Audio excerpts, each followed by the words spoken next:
Most of the fictional characters above need no introduction. All of us had a favorite childhood game, where we pretended to be one of them. What made them so very cool was that they always seemed to know everything. The information they possessed made them, their employers, and their governments more powerful. In exactly the same way, having information on various topics keeps us one step ahead of the game. Whether as an individual, a company, or a community, we are better prepared to take smarter decisions if we know the current trends, the latest news, and past occurrences and consequences of a problem. Our manic need for information did not always exist, though. With time, along with the growth in numbers, wants, capabilities, and demands, our need for information has increased at an exponentially high rate. Today, information is available on diverse topics, and each tidbit enables us in myriads of ways.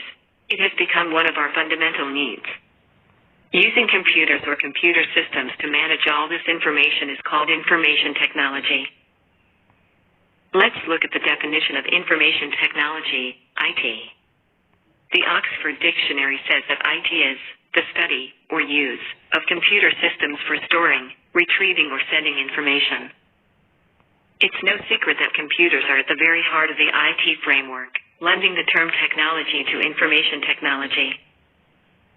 They are used to create, store, retrieve, and transmit data or information across large distances, thus they have become indispensable to our 21st century lives. To understand information technology, we need to take a closer look at its biggest enabler, and paradoxically, its biggest limitation today. Let's take a closer look at this lovable box. We built computers to expand our brains. Modern times meant complex problems with complex solutions. We needed help. Computers gave us a way to store, retrieve, and process data. Computers process data and carry out complex calculations within a few seconds.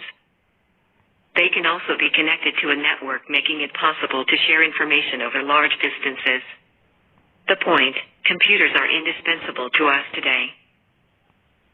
A computer is an electronic device that can receive information, perform actions on the basis of rules, and provide an output. Using these functions, a computer can access, store, process, and relay information to its user within seconds.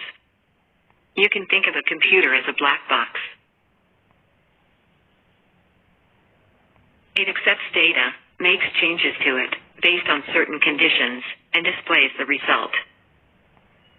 Computers understand everything in combinations of zeros and ones, but also know how to build complex things out of them. This is called binary code. For example, computers are able to convert these zeros and ones to mean various things, such as in a game, a web page, and even the application you are using at this very moment.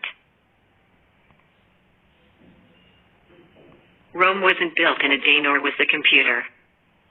So who set things moving? Let's look at some dead famous contributors. One of the first computing machines known was the abacus. It was used in Europe, as well as Asia, around the 15th century. In 1642, Blaise Pascal invented the Pascaline, which was a mechanical calculator. Almost 30 years later, Gottfried von Leibniz took things a step further. He called it the stepped reckoner. Pascal's machine could do multiplications, divisions, and find square roots. Then, the early 1800s, Charles Babbage made history by building the difference engine. The world now had a machine that mechanized a whole series of complex calculations and provided an output. He is called the father of the computer. One of the most remarkable things is that this machine had a memory. Here, data could be held temporarily for later use. It dwarfed any computing device then in existence. The Turing machine was the first incarnation of the modern-day computer. Built in 1936, it consisted of a long magnetic tape that had a combination of symbols, a sensor head that could read the tape and write symbols to the tape, and a set of simple instructions that directed the head to read and change the symbols on the tape. A computer that we would recognize today works on the same theory as the Turing machine, but is much more complex. However, Whether we talk of the simple computers built by Babbage and Turing, or the complex computer you are reading this on right now, the idea remains the same. Accept input, add value to it by processing, and then deliver a result. Great going.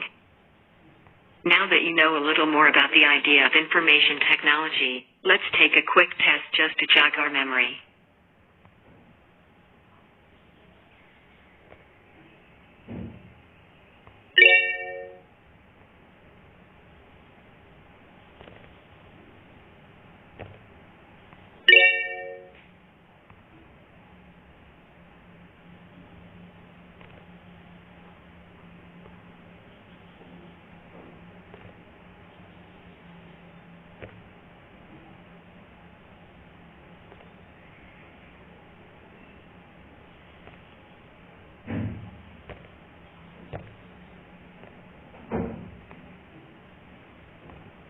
That was great.